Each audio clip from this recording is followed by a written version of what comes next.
اللہ کے نام سے شروع جو نہایت مہربان رحمت والا ہے۔ جو کچھ آسمانوں میں ہے اور جو کچھ زمین میں ہے سب اس اللہ کی پاکی بیان کرتے ہیں جو بادشاہ نہایت پاکی والا، بہت عزت والا، بڑا حکمت والا ہے۔ وہی ہے جس نے ان پڑھوں میں انہی میں سے ایک رسول بھیجا جو ان کے سامنے اللہ کی آیتیں تلاوت فرماتا ہے اور انہیں پاک کرتا ہے اور انہیں کتاب اور حکمت کا علم عطا فرماتا ہے، اور بے شک وہ اس سے پہلے ضرور کھلی گمراہی میں تھے۔ اور ان سے بعد والے دوسرے لوگوں کو بھی یہ رسول پاک کرتے ہیں اور علم دیتے ہیں جو ان موجودہ لوگوں سے ابھی نہیں ملے، اور وہی بہت عزت والا، بڑا حکمت والا ہے۔ یہ اللہ کا فضل ہے، وہ جسے چاہے دے، اور اللہ بہت بڑے فضل والا ہے۔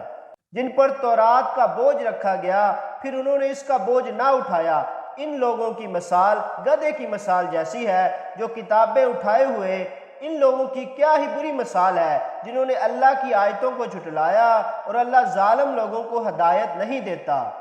تم فرماؤ اے یہودیو، اگر تمہیں یہ گمان ہے کہ صرف تم اللہ کے دوست ہو، دوسرے لوگ نہیں، تو ذرا مرنے کی تمنا کرو اگر تم سچے ہو۔ اور وہ کبھی موت کی تمنا نہیں کریں گے ان اعمال کے سبب جو ان کے ہاتھ آگے بھیج چکے ہیں، اور اللہ ظالموں کو خوب جانتا ہے۔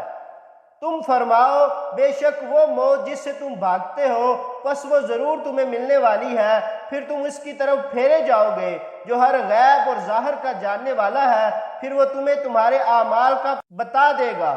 اے ایمان والو، جب جمعے کے دن نماز کے لیے اذان دی جائے تو اللہ کے ذکر کی طرف دوڑو اور خرید و فروخت چھوڑ دو، اگر تم جانو تو یہ تمہارے لیے بہتر ہے۔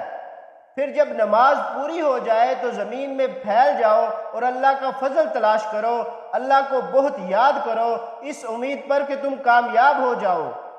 اور جب انہوں نے کوئی تجارت یا کھیل دیکھا تو اس کی طرف چل دیے اور تمہیں کھڑا چھوڑ گئے، تم فرماؤ جو اللہ کے پاس ہے وہ کھیل سے اور تجارت سے بہتر ہے، اور اللہ بہترین روزی دینے والا ہے۔